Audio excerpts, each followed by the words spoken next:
សួស្តីអ្នកគ្នាថ្ងៃយើងរៀនតាក់ទងទៅនឹង CSS attribute selector ចឹងអាហ្នឹងជាចំណុចក្រោយគេនៃចំណុចបង្អស់នៃ selector កាលយើងរៀន selector ដូចជាមាន5 selector នៃប្រភេទវាអូខេនេះវាមាន simple selector combinator selector pseudo class selector pseudo element selector ហើយចុងក្រោយគេ attribute selector អូខេចឹងអាហ្នឹងជាចំណុចចុងក្រោយគេដែលយើងរៀន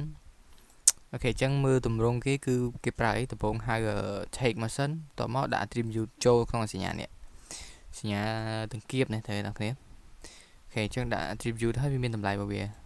ដល់អ្នកគ្នារៀន input take ក៏ទៅយល់ឥឡូវយើងទៅ build ទាំងអស់គ្នាមើលអូខេយើងដាក់អីហើយ input take អូខេចឹងអានេះ type នេះឃើញទេអ្នកគ្នា type take ឥឡូវថាយើងមាន type នឹងច្រើន input ហ្នឹងវាមានអីវាមាន password ផ្សេងមានអីចឹងទៅណាឥឡូវដាក់នេះ password ត្រូវទេអ្នកគ្នាចឹងពីរផ្សេងគ្នាចឹងខ្ញុំចង់ឲ្យឥឡូវ sorry យើងទៅ refresh អូខេបែបនេះខ្ញុំឥឡូវខ្ញុំចង់ឲ្យ background អានេះពណ៌អីពណ៌ក្រហមអានេះពណ៌ខៀវចឹងទៅអូខេឥឡូវអូខេតើដាក់ពណ៌ចឹងទៅចឹងយើងខ្ជិលប្រើខ្លះឬមួយ ID យកមកណាបងប្អូនយើងខ្ជិលប្រើខ្លះយើងអាចប្រើ attribute នឹងបានណា attribute នេះគឺយើងអាចប្រើបានណែនេះចឹងយើងប្រើ attribute type សិនមកចឹងឲ្យខ្ញុំចង់ឲ្យ tick នេះ background វាពណ៌ក្រហមទេបងប្អូនពណ៌ក្រហមចឹងដល់ហើយ input ដាក់សញ្ញានឹងគៀបមកហើយដាក់អី type ស្មើអី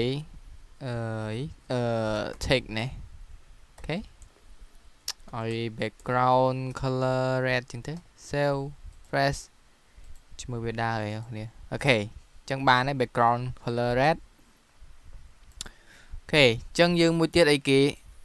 type វា input password ទៅឯ input type ស្មើនឹងអី password អូខេ background color black blue អូខេ blue នេះ cell fresh blue អូខេចឹងនឹងឯងតាក់ទងទៅនឹង CSS attribute selector អូខេចឹងខ្ញុំទៅសរុបឲ្យនេះទៅបងប្អូនបានរៀនរួចហើយតាក់ទងទៅនឹង selector ចឹងអានឹងជាចំណុចចុងក្រោយគេហើយទាំងអស់ selector មាន5ប្រភេទហ្នឹងបងប្អូនយ៉ា sorry ខុសនៅណាចេះច្រើនពេកនេះ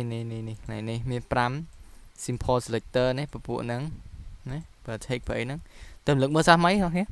ហើយមាន combinator selector pseudo class element នេះ combinator នេះពីច្រើនគឺប្រើជាមួយ hover អាពួកហ្នឹងគឺប្រើមួយ hover ច្រើនយើងមានអីមានadjunction sibling selector ណាអាហ្នឹងហើយនឹង general sibling selector descendants selector មានអីទៀត child selector អូខេក្នុងហ្នឹងគឺអាហ្នឹងសំខាន់ណាពីច្រើនគឺពីរនេះសំខាន់គឺប្រើច្រើនហ្មងពីរហ្នឹងណាឲ្យយល់ពីរហ្នឹងច្រើនយើងអាចបង្កើតងាយស្រួលបង្កើតបញ្ហានេះពពួកនេះគឺពួកបន្ទាប់បន្សំទៀតអីទៀតប៉ុន្តែបច្ចុប្បន្នគឺគេប្រើនឹងច្រើនយើងដូចយើងសរសេរថ្ងៃនោះក៏យើងប្រើពីនឹងច្រើនដែរតែមើលហ្នឹងឲ្យយល់ឲ្យច្បាស់អញ្ចឹងទៅជាអត់បញ្ហាក្នុងការបង្កើតវាទេអូខេអញ្ចឹងចប់ហើយទៅតង selector អូខេអញ្ចឹងattribute selector នេះណាអូខេអរគុណ